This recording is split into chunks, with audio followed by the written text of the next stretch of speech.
전 새로운 이구소제사 재불찰이라고 합니다. 재불찰신 이구소제사가 됐습니다.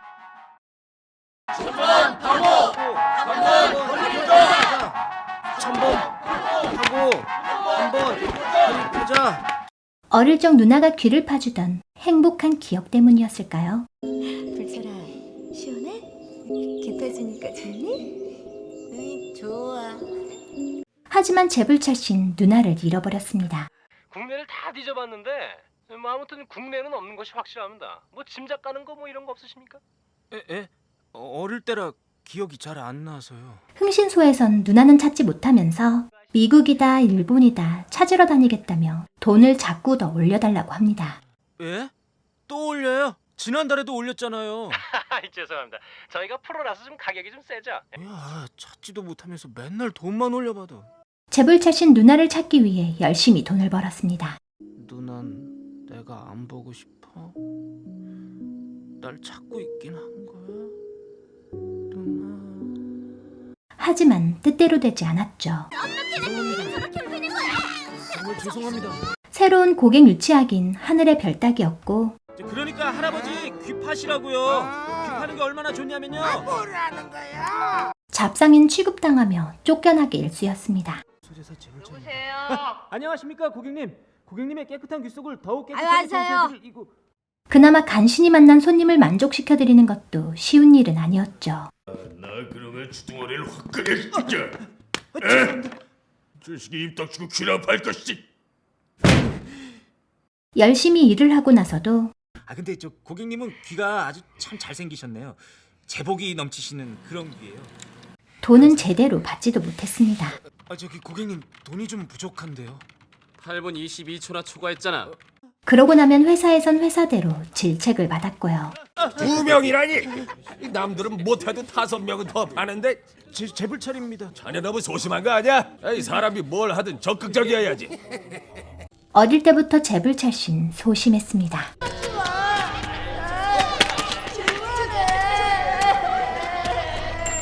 그런 재불찰씨의 마음을 알아주는 건 누나뿐이었죠. 괜찮아, 불철아. 누나가 있잖아. 누나가 사라져버린 지금 재불찰씨에겐 거미 동생밖에 없었습니다. 자식 조심해. 놀아줄까? 이리 와 그럼. 간지러워. 야, 빨리 나와. 그런 어느 날 사장님이 재불찰씨를 부르셨는데요. 어서 오게라. 그렇게 긴장할 거 없어. 갑자기 불러서 놀랐지? 사장님은 재불찰씨를 보니 자기 어린 시절이 생각난다며 격려해 주시는 것도 모자라 힘내라고 영양제까지 챙겨주셨어요. 홍삼 영양제야. 요즘 내가 먹고 있는데 아주 괜찮아. 그 딴 사원들한테는 비밀이야. 그리고 의미심장한 말을 하셨죠. 제군한테 기대하는 바가 크네.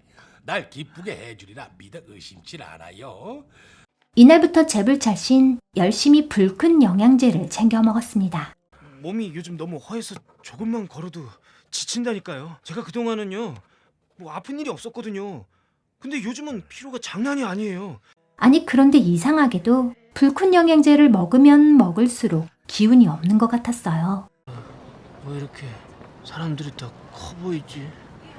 그래, 그냥 몸이 너무 약해진 거야. 그런데 병원에서 사장님이 주신 것과 똑같은 불큰 영양제를 처방해줬죠.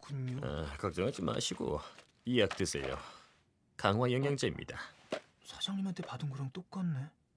효과가 좋은 약이라는 말만 믿고 재불찰신 또 열심히 약을 챙겨 먹었습니다.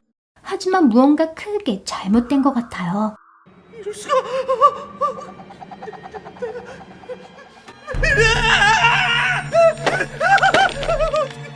어쩌다 이렇게 된 걸까요?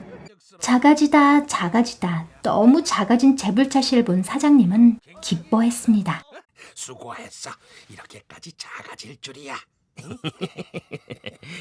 제가 뭘 했습니까? 이번 실험은 반드시 성공한다니까요. 이 모든 게 의사와 사장님의 계략이었던 거죠. 하지만 재불찰씨는 까마득히 몰랐습니다. 제가 혹시 병에 걸린 건가요? 전 무슨 말이야? 자넨 건강해. 그저 작아졌을 뿐이네. 아무 걱정하지 마. 에? 커다란 재불찰 씨는 별 볼 일 없었지만 작아진 재불찰 씨는 최고의 이구소제사였습니다. 뭐랄까 시원하다 못해 짜릿한 느낌? 기도 잘 타고. 귀지의 달인이랄까요? 덕분에 사장님은 떼돈을 벌어들이기 시작했죠. 이것 봐, 우린 곧 부자가 될 거라고. 근데 저도 부자가 되는 건가요? 당연하지. 내 돈이 자네 돈이고 자네 돈이 내 돈 아닌가. 재불찰 씨는 부자가 되면 누나를 찾을 수 있다는 생각에 그저 신이 났지만 나도 부자가 된다고? 누날 찾는다고? 이마저도 사장님의 음모였습니다. 반드시 누님 찾아드리겠습니다. 이놈이 계속 누나를 찾게 해야 하네. 자네 몫은 내 두둑히 챙겨주겠어. 아무것도 모른 채 열심히 사람들의 귀를 파던 재불찰 씨는 어느 날 사람들의 귓구멍 깊은 곳에서 신비로운 보라색 빛을 발견하게 됐습니다. 그 안엔 눈이 가득한 세계가 있는가 하면 돈과 시계만 가득한 세계가 있기도 했고 아름다운 꽃이 핀 곳도 있었습니다. 그런데 그뿐만이 아니었습니다. 험악하게 생긴 근육남의 귓속 세계에선 누군가 울고 있었어요. 왜 나를 떠나는 거야? 내가 됐어줘. 혼자 남겨두지 마. 이제 정말 싫어. 그리고 그걸 들키지 않기 위해 애를 쓰고 있었죠. 모두들 날 보고 있어. 들키면 안 돼. 나 전부 퍼내야 돼. 넘치지 않게. 재불찰신 강한 척하던 근육남의 눈물을 보고 말았습니다. 코끝이 찡해졌죠. 조그맣게. 안녕히 가십시오. 회계사 손님의 귓속엔 돈이 가득했지만 당신은 우리보다 돈이 더 중요하잖아요. 당장 나가라고요. 우리 떠났으면서 당장 안 나가요? 가족들에게 버림받은 상처 입은 코뿔소가 있었어요. 재불찰신 피 흘리는 코뿔소를 안아주었습니다. 이구소제가 끝나자 총각을 다투며 일만 하던 고객님은 웬일인지 잠들어 있었죠. 얘기 들었습니까? 엄청난 이구소 제사가 있답니다.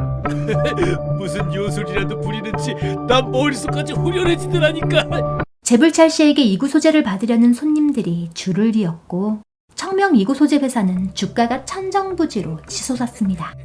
그런데 재불찰 씨의 멘탈을 뒤흔드는 손님이 찾아왔죠. 작고 예쁜 소녀였습니다. 소녀는 아주 뒤틀린 욕망을 가지고 있었고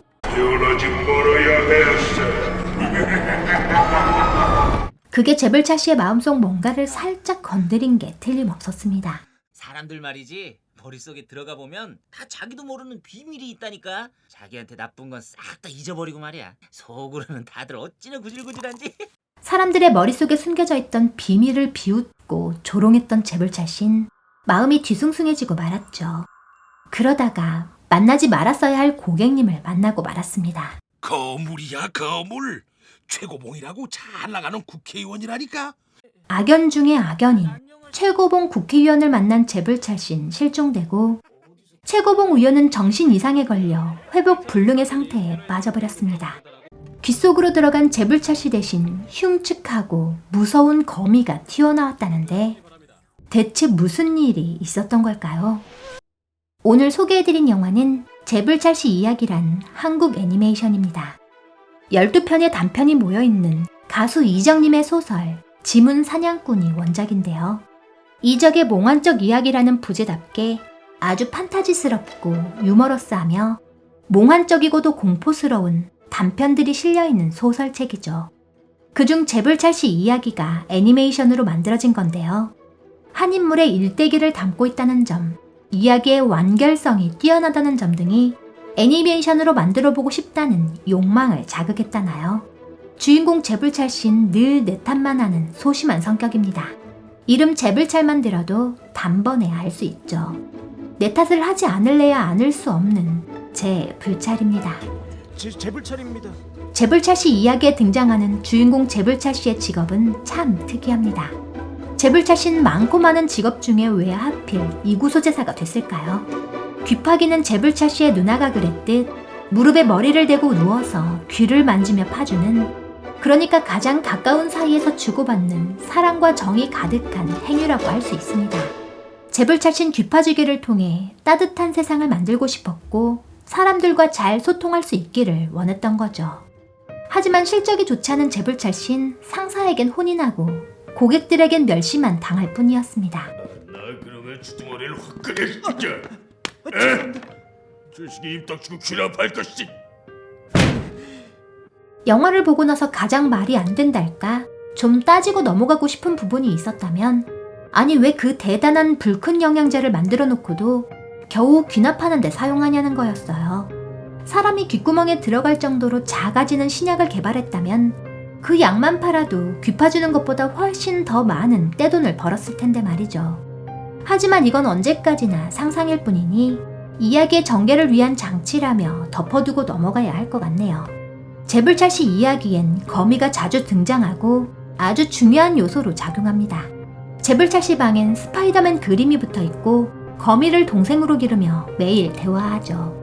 그리고 최고봉 의원을 정신 이상으로 만든 용의자로 고발된 거미는 국민재판대에 오릅니다. 시청자가 직접 참여하는 세계 최초의 공개 재판. 죽이느냐 살리느냐 그것이 문제로다. 왜 하필 거미일까요? 착한 마음을 먹으면 스파이더맨처럼 영웅이 되고 악한 마음을 먹으면 흉측한 괴물일 뿐이라는 얘기를 하고 싶었던 걸까요? 이런 괴물 거미들에게서 과연 우리는 안전할까요? 아니면 단지 작가 이정님이 스파이더맨의 팬이었기 때문일까요? 재벌찰 씨의 누나에 대한 애착은 남다릅니다. 버는 족족, 믿지 못할 흥신소에 누나를 찾아달라고 갖다 바치는 것만 봐도요. 이건 애착이나 가족애가 아니라 거의 지착에 가깝다는 걸 영화의 말미쯤 가면 깨닫고 맙니다. 그게 뒤틀린 욕망이었음을요. 재벌찰 신 사람들의 머릿속에서 비밀을 발견하죠. 더럽고 구역질나고 슬프고 아픈 것들을 모두 보고 마는 거죠. 그러나 그건 재벌찰 씨에게도 있는 거겠죠. 그걸 깨닫게 된다면 재벌찰 씨는 어떤 모습일까요?